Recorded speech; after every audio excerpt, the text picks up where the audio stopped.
심판하러 오시리라. 성령을 믿사오며 거룩한 교회와 성도가 서로 교통하는 것과 죄를 사하여 주시는 것과 몸이 다시 사는 것과 영원히 사는 것을 믿사옵나이다. 아멘. 찬송가 369장입니다.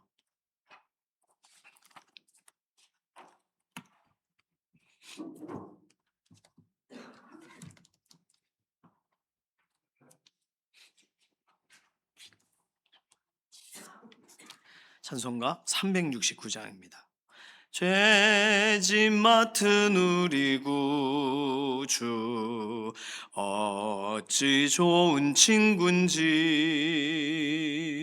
걱정 근심 무거운 짐 우리 주께 맡기세.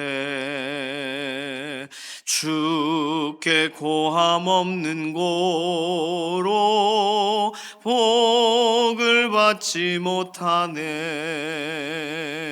사람들이 어찌하여 아랠 줄을 모를까. 시험 걱정 모든 괴로움 없는 사람 누군가. 부질없이 낙심 말고 기도드려 아뢰세. 이런 신실하신 친구 찾아볼 수 있을까. 우리 약함 아시오니 어찌 아니하렐까. 근심 걱정 무거운 짐 아니 진자 누군가. 피난처는 우리 예수 주께 기도드리세. 세상 친구 멸시하고 너를 조롱하여도 예수 품에 안기어서 참된 위로 받겠네. 아멘. 오늘 설 명절 당일입니다.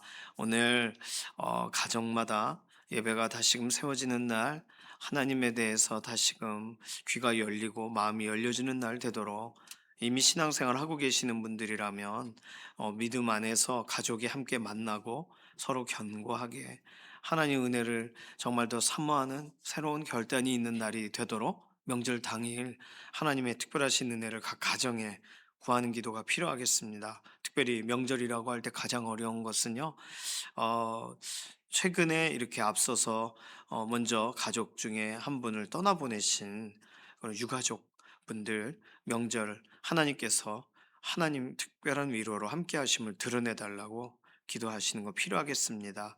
믿지 않는 가정 안에서 예배 드린다는 게 어려워요. 그렇지만 어떤 방식이 되든 하나님께서 그 길을 열어주시고 서로 잠깐이라도 기도하는 그런 시간을 하나님께서 열어주셔서 서로를 축복하는 것은 좋은 일이잖아요. 그래서 뭐 작게 크게 하나님의 은혜가 함께 가족 안에서 정말 흐르는 복된 그런 날이 되게 해달라고 위해서 기도해 주시기를 바랍니다. 김잠수 권사님 어저께 소천하셨어요. 새벽 예배 이후에 연락을 받았는데 이렇게 문자를 드렸습니다. 김잠수 권사님, 우리가 계속 병원에 계시니까 이렇게 폐의 기능이 회복되도록 위해서 기도를 했어요. 그런데 그래서 어저께 임종예배 다녀왔습니다. 이 장래의 모든 과정, 이렇게 명절 기간에 상을 당하신 가정을 하나님께서 친히 위로하셔서 장래의 모든 절차와 과정 안에 하나님 개입해 달라고, 특별히 오빠 되시는 분이 어저께 예배 참석하진 않으셨거든요. 그래서 가족 안에 어쨌든 하늘 소망을 함께 품을 수 있는 시간이 되게 인도해 달라고 맡기는 기도가 필요하겠습니다.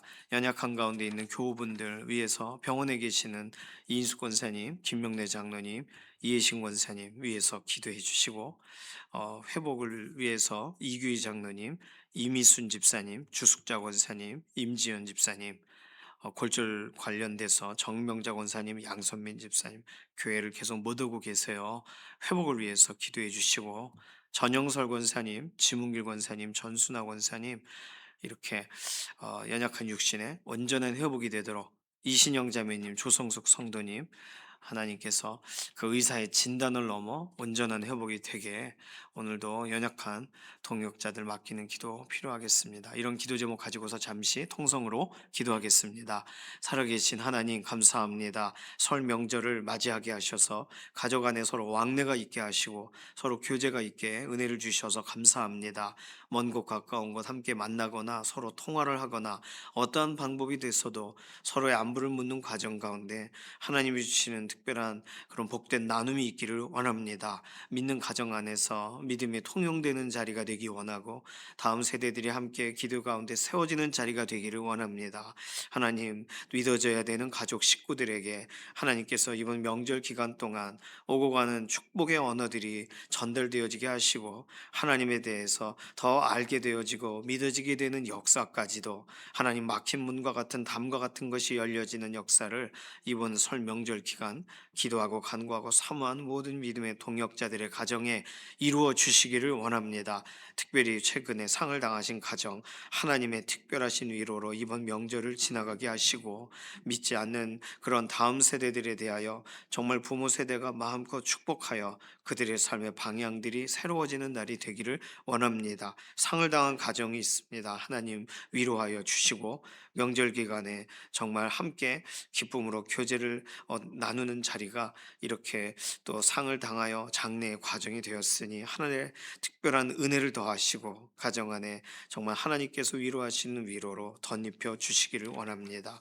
여전히 연약한 가운데 있는 우리 동역자분들 오늘 명절인데도 병상에 계시는 이인숙 권사님, 김명래 장로님, 이예신 권사님 하나님 기억하여 주셔서 연약한 육신에 힘을 더하시고 하나님 이규희 장로님, 이미순 집사님, 주숙자 권사님, 임지연 집사님, 정명자 권사님, 양선민 집사님, 전영설 권사님, 지문길 권사님, 전순하 권사님 연약한 육신 회복의 회복을 더하여 주시옵소서. 이신영 자매님, 조성숙 성도님 의사의 진단을 넘어 하나님의 완전하신 회복의 역사로 함께 하심을 드러내 주시기를 원합니다. 오늘 하나님 앞에 함께 기도하는 모든 내용 하나하나에 실제적으로 응답하시고 동행하심을 드러내 주셔서 오늘 하나님을 신뢰하고 의지하는 사람에게 함께 하심에 대한 큰 기쁨과 간증이 넘치는 복된 날이 되게 하여 주시옵소서. 우리 기도에 응답하실 것을 인해 감사드리며 살아계신 예수님의 이름으로 기도드립니다. 아멘. 에스겔 44장 4절에서 8절까지 말씀입니다. 구약성경 1221페이지에 있는 에스겔 44장 4절에서 8절까지 말씀입니다. 구약성경 1221페이지 44장 4절부터 함께 읽습니다. 그가 또 나를 데리고 북문을 통하여 성전 앞에 이르시기로 내가 보니 여호와의 영광이 여호와의 성전에 가득한지라 내가 얼굴을 땅에 대고 엎드리니 여호와께서 내게 이르시되 인자야 너는 전심으로 주목하여 내가 내게 말하는 바 여호와의 성전의 모든 규례와 모든 율례를 귀로 듣고 또 성전의 입구와 성소의 출구를 전심으로 주목하고 너는 반역하는 자 곧 이스라엘 족속에게 이르기를 주 여호와께서 이같이 말씀하시기를 이스라엘 족속아 너희의 모든 가증한 일이 족하니라 너희가 마음과 몸에 할례 받지 아니한 이방인을 데려오고 내 떡과 기름과 피를 드릴 때에 그들로 내 성소 안에 있게 하여 내 성전을 더럽힘으로 너희의 모든 가증한 일 외에 그들이 내 언약을 위반하게 하는 것이 되었으며 너희가 내 성물의 직분을 지키지 아니하고 내 성소에 사람을 두어 너희 직분을 대신 지키게 하였느니라. 아멘. 원래 9절까지 이렇게 끊어서 읽어도 내용상에 큰 무리는 없습니다. 근데 본문상의 구분이 4 절에서 8 절까지가 되어서 뭔가 완결이 되지 않은 것처럼 딱 이렇게 끝난 것 같은데, 뭐 충분히 오늘 내용만으로도 내용은 의미가 있어요. 여호와의 영광이 성전에 가득한 것은 동쪽 문으로 이미 하나님의 영광이 돌아오셨기 때문이에요. 이 부분은 예스겔 43장에 기록이 되어 있습니다. 그런데 오늘 4절에 보시니까 그가 또 나를 데리고 북문을 통하여 성전 앞에 이르시기로, 전체적으로 다시 하나님의 영광 앞에 정말 하나님의 영광이 성전에 가득한 모습을 다시 보여주시기 위해서 북문을 통해 들어가게. 왜냐하면 동쪽 문은 닫혀 있으니까요. 그런데 그 영광을 보고 일반적으로 믿음의 사람들이 했던 행동인 엎드리고 경배하는 일을 에스겔이 합니다. 엎드리고 경배하는 거, 예배하고 하나님의 은혜 안에 사로잡히는 거 굉장히 중요합니다. 그래서 우리는 예배 자리 때마다 말씀에 사로잡히고, 또 기도의 현장에서 하나님의 은혜에 사로잡히고, 하나님께서 우리 인생을 이끌어가고 계시다는 사실이 막 믿어져서 그 믿음 때문에 다시금 새로워지고 하는 하나님의 영광스러운 그런 압도하는 현장을 우리는 사모해요. 찬양 시간에 그럴 수도 있고, 또 우리의 삶의 자리에 특별한 그런 은혜의 시간이 있어요. 오늘 본문에 보니까 정말 여호와의 영광 위에 구름이 정말 카도시 여호와의 성전에 가득하니까, 엎드리고 경외하니까 하나님은 말씀하십니다.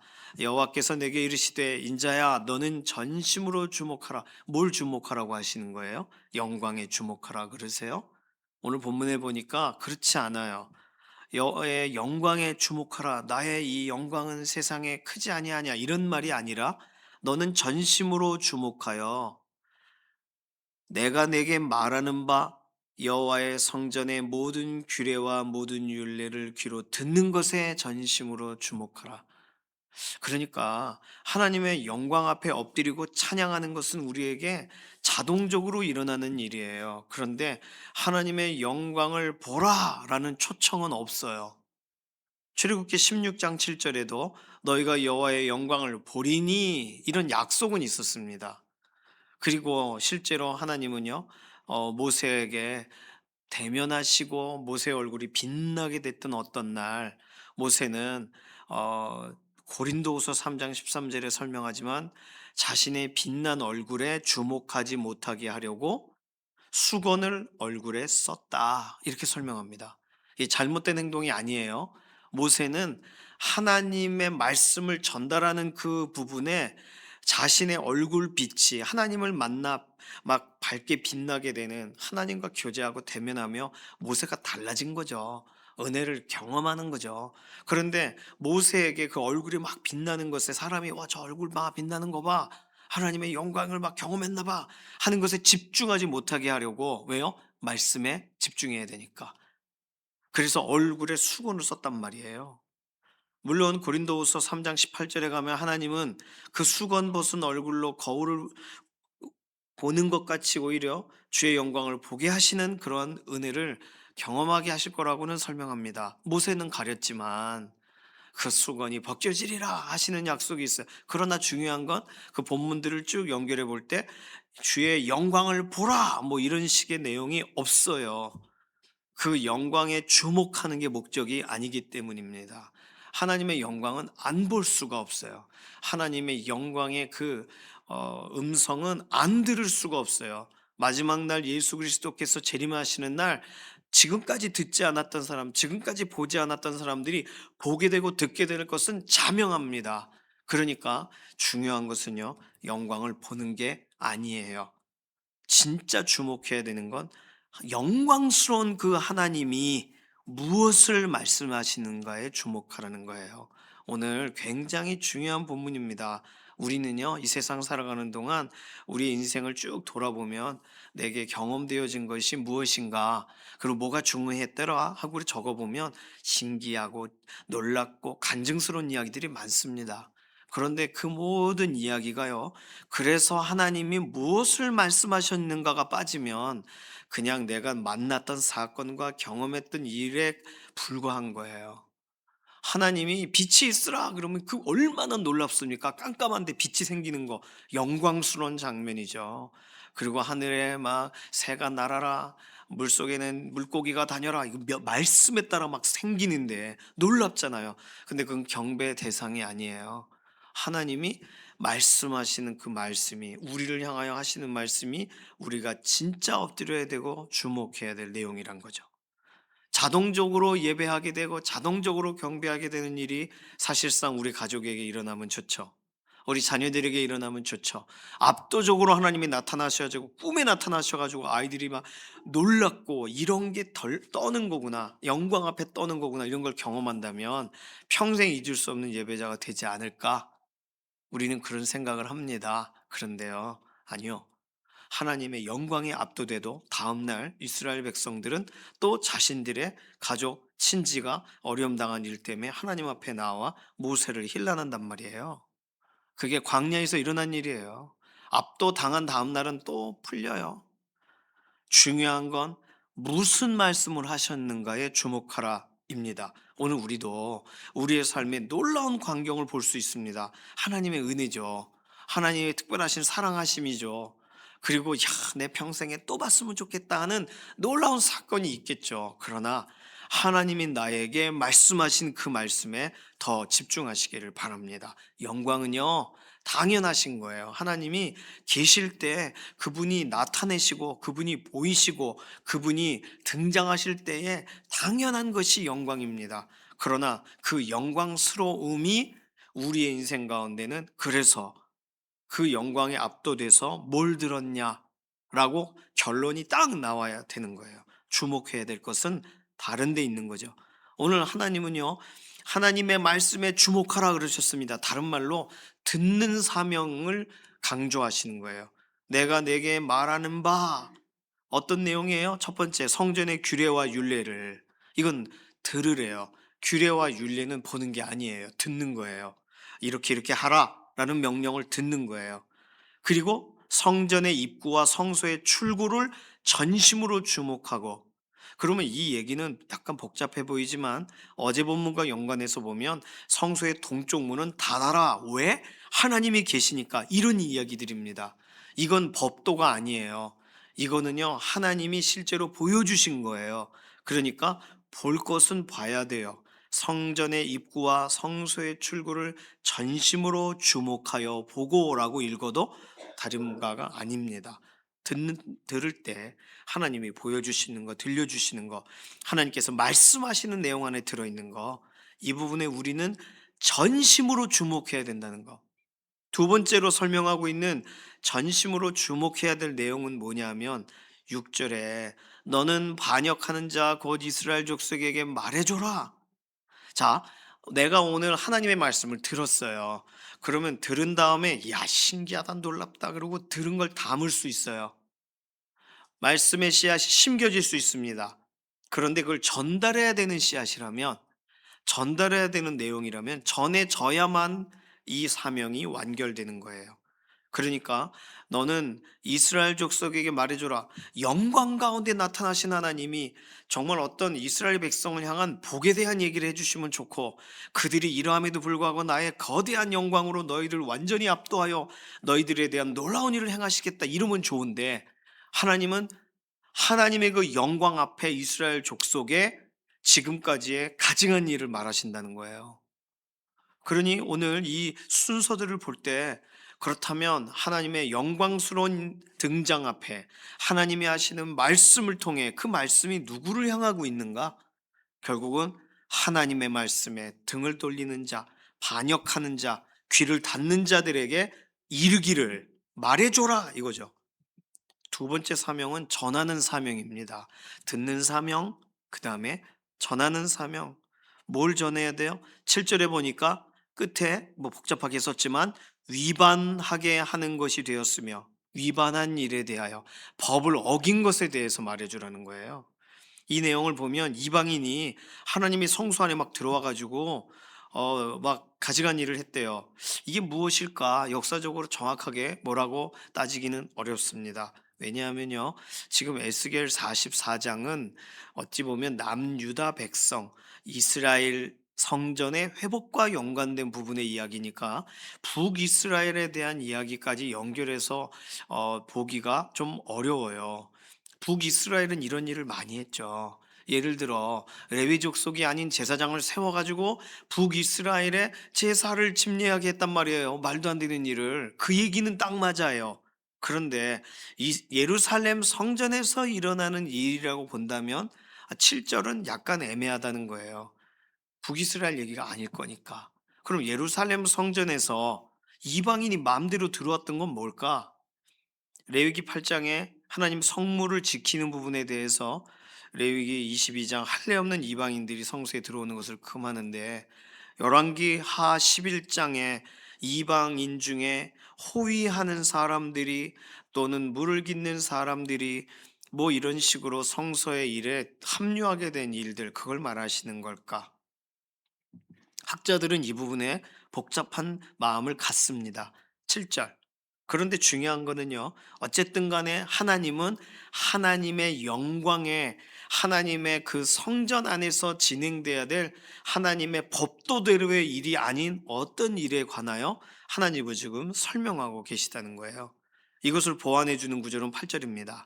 너희가 내 성물의 직분을 지키지 아니했고 이방인에게 넘겼다는 거예요. 내 성소에 사람을 두어 너희 직분을 대신 지키게 하였느니라. 잘못됐다는 얘기죠. 이거 니들이 해야 될 일을 왜 다른 사람을 시키냐.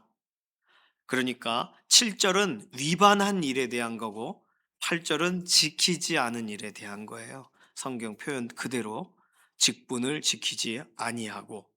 그렇다면 이 이야기는 분명히 내일 본문 누가 나오게 될 건가? 제사장들이 그 일을 제대로 안 했단 말이 분명히 나올 거예요. 언뜻 보시면 레위 사람의 제사장 직분과 연관된 내용이 내일 본문에 등장합니다. 네, 하나님이 우리에게 사명을 주세요. 그리고 그 사명을 지키지 않는다면 하나님은 결국 그 영광 가운데 압도적인 모습으로 하실 말씀은 하나님이 정하신 기준에 위배된 일들에 대해서 하나님은 엄히하신 목소리로 말하실 수밖에 없어요. 오늘 하나님이 주목하라 하시는 내용, 정말 주목해야 될 내용들, 우리의 눈을, 시선을 빼앗아가고 우리의 생각과 우리에게 관심 있게 귀의 것을 막 빼앗아가는 세상에 많은 그런 주목하라 하는 이야기들이 많습니다. 그렇지만 하나님은요, 오늘 하나님의 말씀에 주목하라, 하나님의 말씀에 반응하지 않았던 이들에게 이 부분에 대해 정확하게 말해주라, 이런 식으로 오늘 본문은 설명이 진행이 됩니다.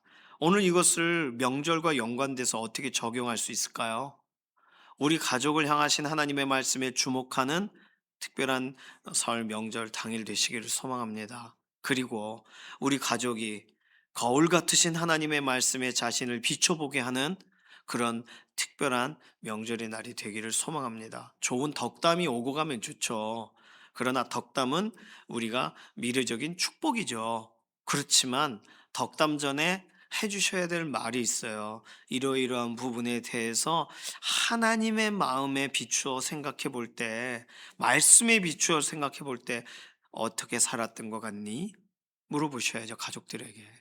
1월, 2월, 새해가 시작되어 이렇게 한 두 달 정도, 한 달 반 정도 지나가는데 어떻게 살았던 것 같니? 우리 설 명절 새롭게 시작하게 하시는 날, 우리 새롭게 다시 결단하자. 비춰줄 말씀을 설명해 줘야 돼요. 예를 들면 그 뭘까 복잡하다면, 나는 말이다. 아버지가, 어머니가, 나는 내가 새해를 시작하여 이러이러한 말씀을 내가 따르겠어요 하고 잊어버리더라고. 우리 하나님 말씀 잊어버리지 말자. 이런 이야기를 나누셔도 되겠죠. 오늘 설 명절 날에는 우리가 특별한 권면과 특별한 축복이 가능한 날입니다. 오늘 우리 가족 식구들이 세상의 다른 것을 주목하여 살았었다면 하나님의 말씀에 주목하도록, 하나님을 향하여 주목하도록, 예수 그리스도의 십자가를 주목하도록 우리는 설명해 줘야 될 날인 거예요. 오늘 에스겔 44장 본문이 오늘 우리에게 의미 있게 이렇게 보여지고 있습니다. 오늘 하나님께서 우리 가족을 향하신 특별한 계획이 전진되어지고 진전이 있는 그런 복된 경험이 있으시기를 소망합니다. 그 사이에는 우리가 도구로 되어져 있는 거예요. 하나님이 우리에게 언어를 통해 우리의 태도를 통하여 우리의 축복을 통하여 하나님께서 이 일들을 진행하실 것입니다. 오늘 설 명절날 예배를 할 수 없는 분위기라 할지라도 축복은 할 수 있잖아요. 전에 한번 말씀드렸나요? 저희 아버지 가족분들이 안 믿으시는데 당시에는 어 그냥 오시기가 그러니까 "우리 기도하고 갈까요?" 이래 가지고 같이 잠깐 뭐 안 믿는 사람도 같이 기도하자니까 "뭐야?" 이렇게 하다가 잠깐 이렇게 "제가 하겠습니다." 그리고 그렇게 출발한 그 모임이 다음 명절에는 돌아가면서 역할을 갖게 되고 예배가 되어지고 그렇게 가족이 하나님께 하나하나 돌아오게 되는 거였어요. 작은 시작을 하나님이 하게 하십니다. 세상에 다른 것 주목하던 인생이 하나님 한 분에게 주목하게 되는 날이 가족이 함께 만나게 되는 이런 명절이 되시기를 소망하고 그렇게 교제가 되시기를 소망합니다. 같이 기도하겠습니다. 이 시간 기도할 때 하나님, 오늘 설 명절 당일에 다른 여러 가지 것들이 아닌 하나님께 주목하는 날, 하나님의 말씀에 주목하는 날이 되게 하시고 이 일을 위하여 우리를 도구로 사용하여 주시고 가족과 가문이 하나님 앞에 다시금 서게 되는 날이 되게 하소서. 맡기는 기도로 잠시 통성으로 기도하겠습니다. 살아계신 하나님 감사합니다. 우리의 삶을 주관하시고 붙드셔서 우리에게 이미 새로운 해를 시작하게 하셨으나 우리에게 또 이러한 설 명절로 새로운 시작이 다시 있게 해주신 하나님 감사합니다. 하나님, 우리에게 새해 열어주셨는데 한 달 반 기간 동안 어떻게 살아왔는지 돌아봅니다. 무엇을 주목하고 살았는지 돌아봅니다. 하나님께서 다른 것 주목하지 말고 하나님의 말씀을 주목하여 전하라고 말하신 것처럼 오늘 우리의 가족이 지금 오늘 설 명절 당일 하나님 말씀에 다시 한번 주목하여 삶의 방향과 푯대와 기준과 모든 삶의 태도들을 바로 할 수 있는 그런 믿음의 결단이 있도록 하나님 우리를 사용하시고 우리의 축복을 사용하시고 우리의 기도를 사용하시고 우리의 권면을 사용하시고 사랑으로 하는 모든 말들을 사용하셔서 가문 안에 복된 은혜의 그러한 현장들이 되게 하여 주시옵소서. 감사드리며 살아계신 예수님의 이름으로 기도드립니다. 아멘. 찬송가 424장입니다.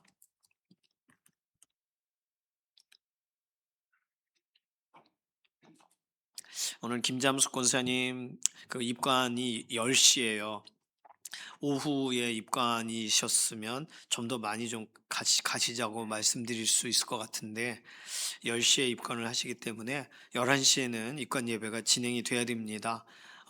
연세대 세브란스 병원 연세대 신촌 장례식장 이렇게 이름을 그 공식적으로는 그렇게 부르더라고요. 어, 그래서 입관 예배 혹시 함께 가실 분들은요 교회에서 9시 45분에 출발하겠습니다. 어제 가보니까 1시간 넘어 걸리더라고요. 그래서 9시 45분 출발해서 11시에는 세브란스 병원 장례식장 14호실에서 같이 잠깐 예배 드리겠고요. 그리고 좀 위로가 있으시기 바라고 혹시 이 입관 예배나 이렇게 공식적인 예배에 참석하기 어려우셔도 혹시 신촌을 지나가시다가 잠깐이라도 들려주셔서 특별히 그 가족분 중에 그 따님이 유혜자 집사님 우리 교회 등록 안 하셨지만 일부 예배를 매주 오시잖아요.